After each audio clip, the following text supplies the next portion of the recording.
With mirrorless cameras now taking over the market, you may wonder if a DSLR camera is worth it. They absolutely are. Whether you don't have the budget to go mirrorless just yet, prefer an optical viewfinder to an electronic one, or just don't want to swap out your collection of DSLR lenses, it's very much still worth buying a DSLR. DSLR cameras still have the advantage of longer battery life than their mirrorless counterparts, and later models can shoot impressive video almost on par with a mirrorless SLR. You also get the advantage of a larger used market and a wider variety of branded or third-party options to choose from with a DSLR. Okay, let's start our list.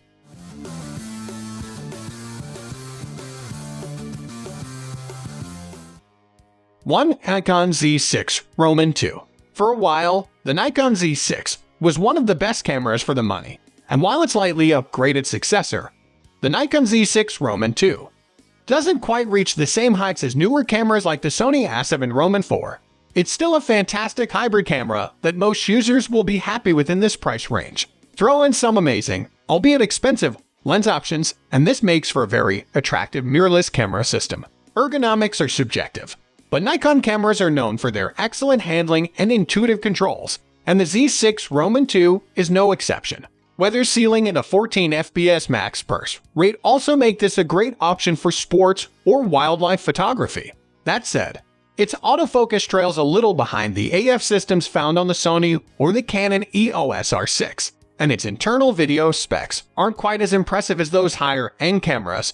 But if you're looking for a well-rounded camera for different kinds of photography, this is one of the best you can get for the price.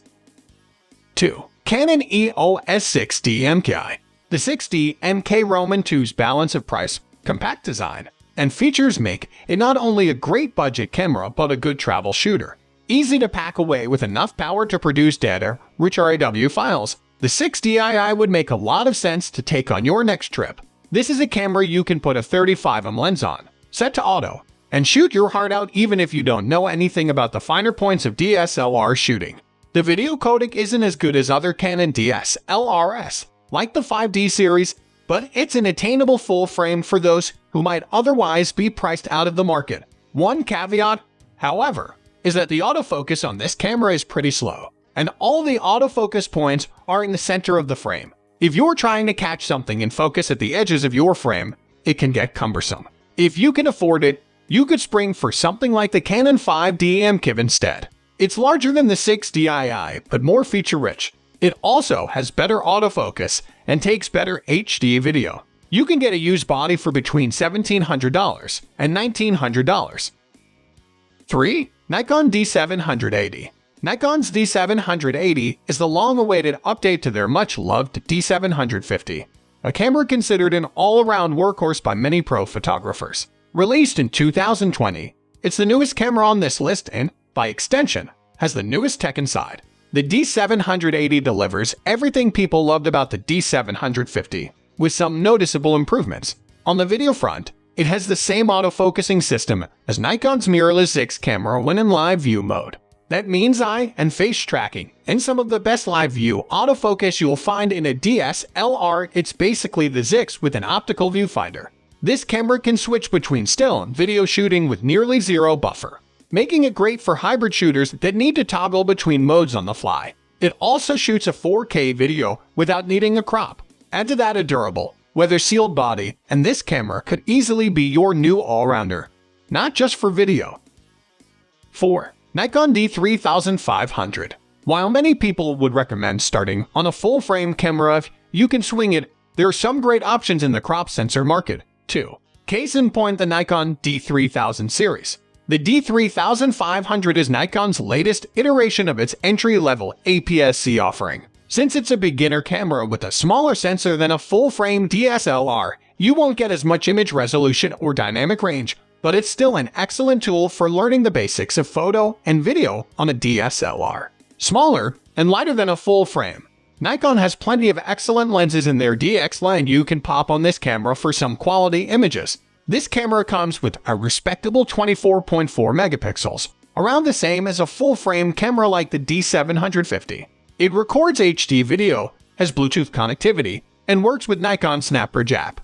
You can grab a body and kit lens for just under $900. If you go refurbished, it's even cheaper. The D750 is a camera that you can pick up and start making decent images within a relatively short amount of time, making it perfect for beginners. 5. Canon EOS 6D MKII. The Canon 6D MKII is the company's successor to the popular entry-level full-frame DSLR, the 6D.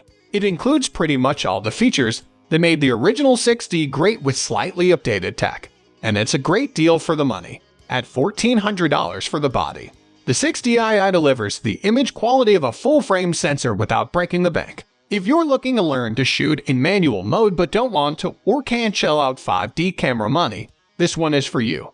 The 26.2 megapixel sensor paired with Canon's lenses will easily get you professional-looking images fit for delivering to clients, social media, or even making decently sized prints. If you're a vlogger or into self-portraits, the 6DI also has a tilt-flip LCD touchscreen to help frame your shots.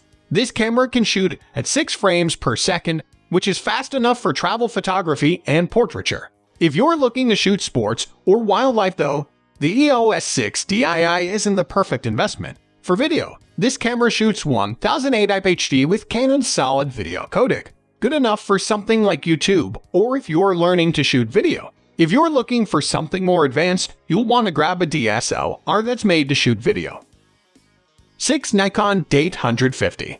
If you're looking for a monster of a DSLR that can handle pretty much any shooting situation you can think of, the Nikon D850 is it. Nikon's successor to the popular D810 has 45 megapixels of power, a sturdy magnesium body with weather sealing, and compatibility with a range of excellent lenses. Released in 2018, the D850 is a few years old at this point but still produces excellent images.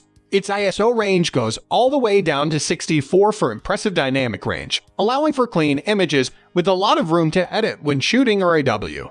It's also Nikon's fastest shooting DSLR, so sports and wildlife photographers will find a lot to like here. The D850's high resolution makes it great for portrait work but in studio and on location. It's got the same large, bright optical viewfinder as the D810, a plus for any kind of shooting you do. If you're just starting out or only plan to take your camera on the occasional vacation, you should probably go with something else. Just the body will run you about $3K brand new, and still over $2K used. Other DSLRs like the D750 and Canon 6D would be cheaper, better for occasional use, and make great full-frame learner cameras. The D850 also isn't the most advanced video option Nikon has, though it does still shoot fantastic-looking 4K footage. Our recommendations above are what we think are currently the best cameras to buy for most people according to their needs. We factor in the price, feedback from our visitors, and availability